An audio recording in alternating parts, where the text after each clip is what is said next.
Donc voilà, elle a pris internement. J'avançais doucement dans ma rémission. Je n'en avais pas encore pris conscience, mais tout avait évolué.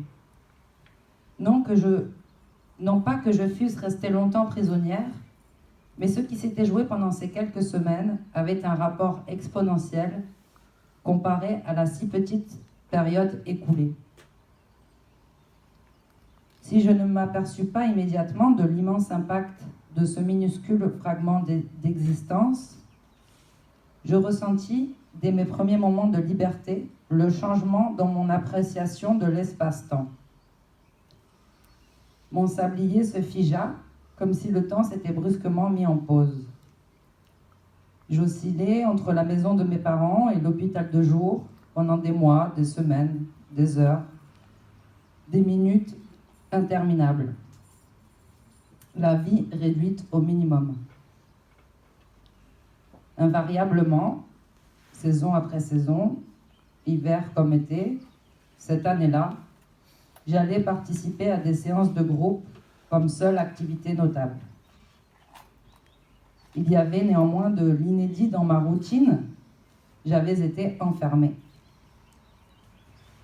J'étais désormais contrainte d'accepter ma différence, de trouver ma personnalité, comme lors d'une deuxième naissance.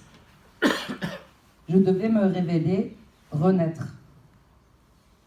J'avais toujours été folle. Mes copines du collège adoraient me le dire et appréciaient aussi que je le sois.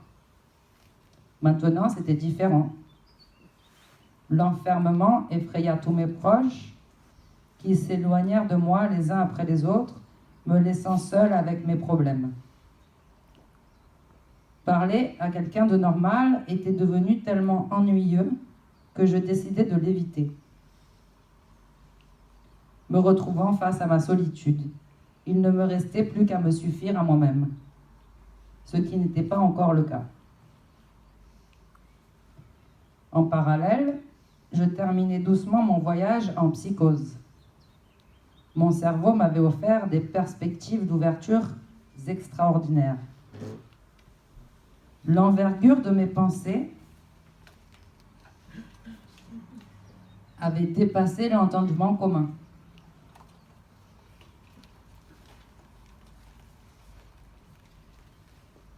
C'était gênant et effrayant pour qui en avait été témoin, à tel point que par mimétisme, ça me faisait peur aussi. Je passais donc la plupart de mon temps à essayer de rassurer tout le monde sur le fait que ce n'était pas si anormal que cela. Il fallait apprivoiser cette étrangeté plutôt que de céder à la panique. C'était une partie de mon nouveau travail. J'avais aussi à charge de gérer ma toute fraîche, mais néanmoins fulgurante dépression. Cette année d'oisiveté durant, j'étais tellement shootée que ma pensée était floue. Mais ma volonté tenace avait trop envie de comprendre, alors je m'accrochais. De tout mon être, je refusais la résignation, l'abandon face aux signaux que j'avais clairement reçus. Il fallait donner du sens à tout cela. Je décidai que mon mauvais caractère deviendrait mon atout, mon moteur sur ce chemin, que je ne capitulerai pas devant l'incompréhension du corps médical ou de la société.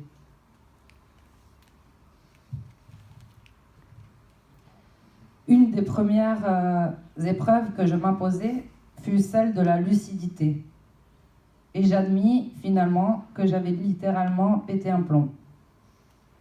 J'envisageais même l'hypothèse que je pouvais être à la source de ce décrochage, non pas sciemment comme un suicide, mais plutôt insidieusement.